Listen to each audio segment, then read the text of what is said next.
আসসালামু আলাইকুম। আজ আমি আপনাদের সাথে একটি বাইম মাছের রেসিপি শেয়ার করব। এই রেসিপিটি বাসায় একবার ট্রাই করে দেখবেন, বারবার খেতে মন চাইবে। এখানে আমার চাহিদা মতো মাছ নিয়েছি। এখন আমি আধা চামচ মরিচ, আধা চামচ হলুদ দেব। অল্প বাকর এবং পরিমাণ মতো লবণ দিয়ে ভালো করে মাখিয়ে নেব। এখন কিছুক্ষণের জন্য রেস্টে রাখবো। আমি কড়াইয়ে তেল দিয়ে দেব।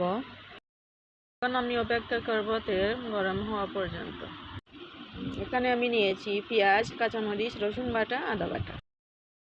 আদা, রসুন বাটা আর পেঁয়াজগুলো কড়াইতে দিয়ে দেব। কাঁচামরিচও দিয়ে দিলাম।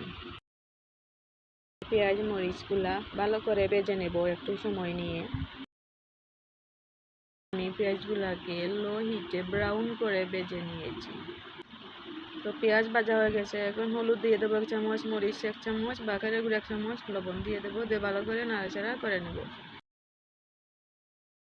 মশলাগুলো ভালো করে কষিয়ে নিয়েছি। এখন আমি পরিমাণ মতো পানি দিয়ে দেব।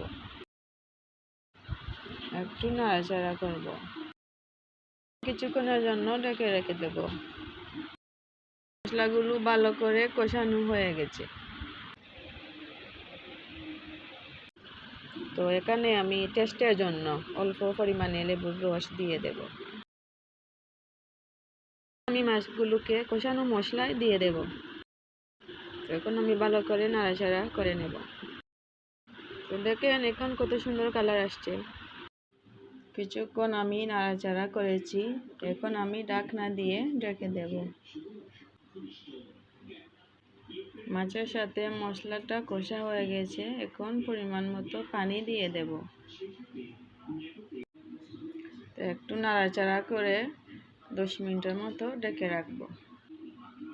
এখন আমার রান্নাটা হয়ে গেছে। জিরার গুঁড়া দিয়ে নামিয়ে নেব।